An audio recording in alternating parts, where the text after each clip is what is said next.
Dia akan sentiasa berubah. Pastikan korang punya database juga ikut perubahan yang saya buat ni. Okey, ID gelanggang ni saya terpaksa tukar kepada baca. Bukannya integer. Pastikan korang tukar ni. Kalau tak nanti korang ada isu lagi. Nanti akan ada isu. Okey, pastikan ID gelanggang ni, kalau siapa-siapa yang dah buat ID gelanggang, tukar kepada baca. Tukar kepada baca. ID gelanggang ni dalam tempahan. Okey, dia ada dalam tempahan. Okey, dan pastikan juga kita ada table gelanggang ni. Table gelanggang ni, oh dia besar lah pula nama gelanggang ni. Letak dah 50 sama tadi. Okey, dan pastikan save. Tadi dah save belum? Alamak. Oh, dah save. Gelanggang, kita ada nama gelanggang, jenis sukan, ID petugas. Ini dummy je lah. Most likely tak ada benda pun. Dan kita ada, ya. Nak gambar gelanggang? Gambar database gelanggang. Tambah je lah. Tambah je lah gambar gelanggang. 200 ke 50 tadi? 200. Kalau nak gambar gelanggang saya rasa besar sikit lah. Nama file je pun kan. 50 pun cukup. Tapi kena rename lah kalau nak simpan.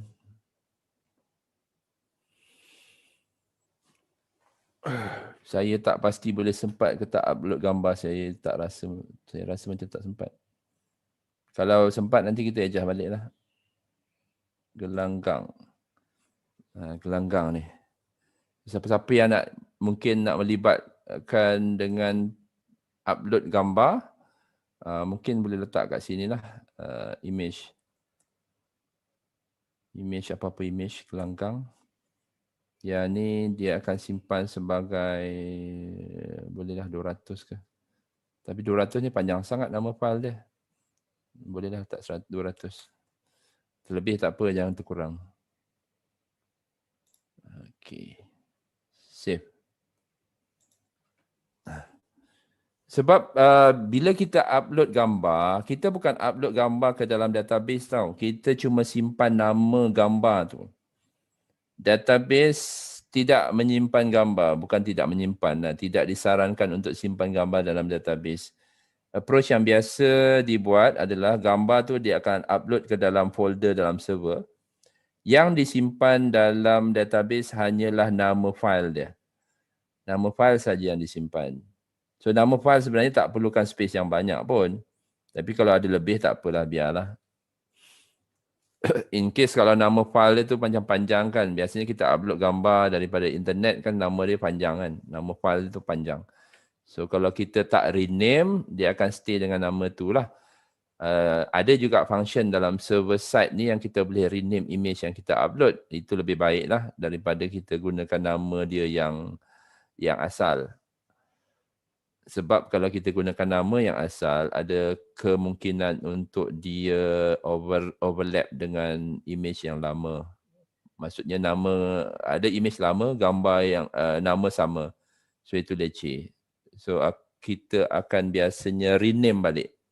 Upload ke server, rename balik gambar tu dan letakkan gambar dalam web server. Gambar bukan tidak boleh, disarankan tidak simpan dalam database. Sebab kalau kita simpan dalam database, kapasiti database kita akan jadi lebih besar, sangat besar dan akan membebankan database server. So, kita ada setengah jam. Okay, kita cuba siapkan. Apa tadi? Join table. Join table ni, apa yang kita nak cuba selesaikan dalam join table ni? Okay, data dia dulu. Okay, sorry, data dia dulu. Okay, dalam join table ni, apa yang kritikal adalah dia punya foreign key. Okay, foreign key dia. Okay, foreign key dia. Contohnya kat sini data kita ada bola A, bola B, bat A, bat B, foot A, foot B. Dan saya rasa kalau kita kalau untuk kod huruf besar, huruf kecil ni kadang-kadang dia akan menyusahkan sikit lah. Dia akan menyusahkan sikit. Tapi tak apa, kita maintain benda ini yang sama ni. Sebab dia nak ada integriti lah. Ada integriti antara nama gelanggang ni dengan foreign key dalam tempahan. Okey, contohnya tempahan kita ni. Okey, cuba ingatkan gelanggang kita, kod dia apa? Bola A, bola B. Bat A, bat B. Foot A, foot B. Itu gelanggang yang kita ada. Bola sepak, badminton dan futsal. Seeloknya kita ada interface lah untuk masukkan data ni. Tapi sebab kita tak sempat lagi nak buat interface untuk masukkan data gelanggang, jadi kita buat manually direct ke dalam server. Yang mana tak bagus lah untuk satu sistem. Again, yang saya bagi tahu, kalau kita ada satu table, contoh macam ni, kita kena buat dia punya proses untuk insert record, search record, update record dan delete record. Itu kena buat. Macam kita ada pengguna ni kan. Sekarang ni kita tak ada lah. Kita tak ada. Insert record macam mana? Masukkan directly ke dalam database. Nak edit record macam mana? Masukkan directly dalam database. Nak delete record macam mana? Pergi directly kepada database. Which tak bagus lah. Sebab bila kita pass kepada klien, takkanlah klien terpaksa nak gunakan database kita punya database server ni directly. Tak boleh macam tu. Kita kena sediakan antara muka dia tu. Setiap satu entity yang ada, setiap tu kita akan ada dia punya interface. Dia kena ada CRUD dia untuk setiap satu entity. Okay, ini bukan satu approach yang bagus. Okay, bukan satu approach yang bagus. Bukannya kita nak bagi HDSQL ni kepada pengguna. Dan kalau kita bagi HDSQL ni kepada pengguna dengan direct control kepada database, ada tendensi yang sangat berisiko lah. Contohnya terdelete database. Terdelete database mampu ya. Kalau terdelete database tu memang satu kerja yang satu pengalaman yang menakutkan. Sebab tu kita tak bagi benda ni kepada user kita. Kita bagi interface. Kita bagi benda ni. So developer kerja dia buat benda ni lah. Buat interface, buat logic, buat connection kepada database. Dengan harapan user tak perlu gunakan SQL ataupun admin dia ni. Kalau user gunakan admin dia, dia selamba je nak delete lah. Drop. Habis lah. Okay. Once you drop, habis lah. Takkanlah kita nak bagi interface dengan kebolehan untuk drop ni kepada user. Which is nonsense lah. Orang kata mampus lah. So kita tak bagi interface HDSQL ni kepada user supaya database kita selamat. Okay. Apa yang kita ada, kita ingatkan balik ni. Kita ada gelanggang. Kita ada gelanggang. Okay, kita ada gelanggang, kita ada data dia. Data gelanggang. Betul? Kita ada data gelanggang. Betul tak? Kita ada data gelanggang. So, kita cuba buat manual dulu. Kita masukkan ni, item ni, bola A ke ataupun bola B ke, bat A ke, bat B ke. Macam mana nak linkkan dengan tempahan, kita kena masukkan item ni. Ini akan jadi foreign key. Yang ni bola A, bola B, bola 1, bola 2, bola 1, bola 2. Tak ada. Bat A, bat B, foot A, foot B ni kita kena masukkan dalam tempahan. Which is kat sini lah. Okay. Ini akan jadi foreign key. Contohnya lah bat A. Ni apa? Badminton. Court. Ini apa? Bola A dan kita ada foot A dan kita akan ada foot B. Ini bukan satu cara yang bagus lah.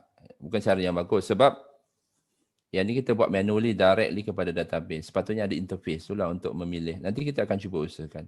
Macam mana kita boleh gunakan interface yang ini untuk buat tempahan baharu, dan nanti kat sini kita akan tambah satulah item untuk boleh pilih gelanggang mana.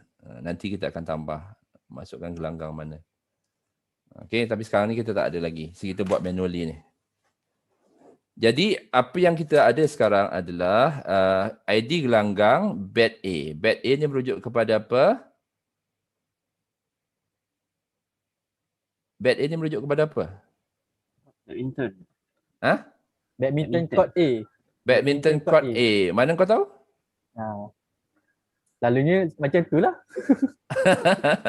Mana kau Dah tahu? ada jenis sukan tadi. sukan. Sebab dalam gelanggang tadi kita dah bagi kod dia. Bed A dia adalah satu badminton court. Mungkin nanti kita boleh bagi tahulah kapasiti penonton kat sini, kapasiti penonton. Mungkin bola sepak A ni untuk 3,000 saja ataupun 5,000 penonton. Kalau bola B ni dia boleh handle mungkin lebih kurang 1,000 penonton saja. Bolehlah mention nanti kapasiti penonton. Itu kemudian lah tambahlah. Lantaklah kau macam nak survive pun. Yang penting saya dah sediakan dia punya pencetus dia.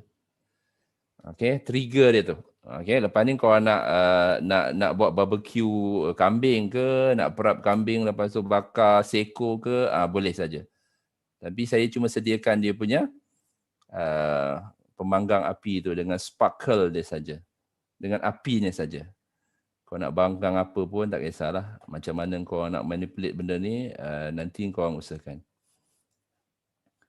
Okay, so sekarang ni kita tahu kat sini lah. Tapi kalau korang salah key in, dia tak akan link tau. Kalau korang tak key in betul, dia tak akan link kat sini. Dan sepatutnya bila dia jadi macam, ini boleh consider sebagai primary key juga. Dia sepatutnya unique, data dia kena unique.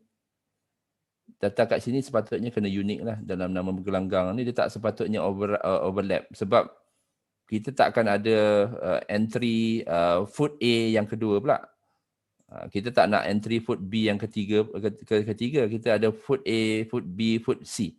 Dia pastikan dia tidak redundant atau pastikan dia unique. Okay, pastikan dia unique. Kat sini kena pastikan unique. Nama gelanggang ni kena pastikan unique. Sebab tadi saya dah set ni primary key kan. Sebab tu ini boleh je set sebagai another primary key. Ataupun we call it index, ataupun kita boleh set dia sebagai unique data. Tapi kena patah balik kepada structure dia lah. Tapi tak apalah, biarlah dulu. Nanti korang explore lah. The keyword dia unique. Unique. So tempahan ini akan, okay, bed A ni akan point ke sini. Dia akan tengok kat sini, bed A. Okay. Yang ini boleh berulang tak? Ya, boleh berulang. Berdasarkan tarikh. Berdasarkan masa. Macam mana kau nak check yang tempahan itu tidak clash pada masa dan hari itu kepada gelanggang? Macam mana kau nak disable, contohnya badminton A sudah ditempah sehari. Okay, sehari pada 24 hari bulan ni.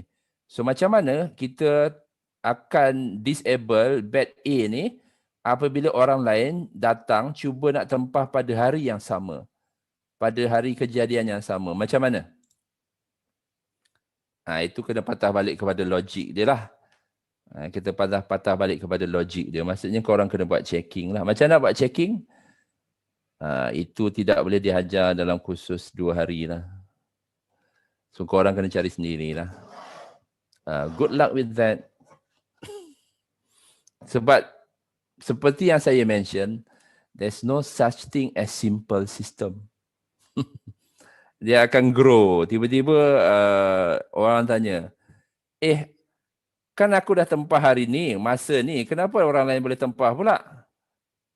Masa yang sama. Aku dulu tempah. Kau, bila kes macam tu macam mana? Kena salahkan sistem. Sebenarnya bukan sistem yang salah, developer dia yang salah.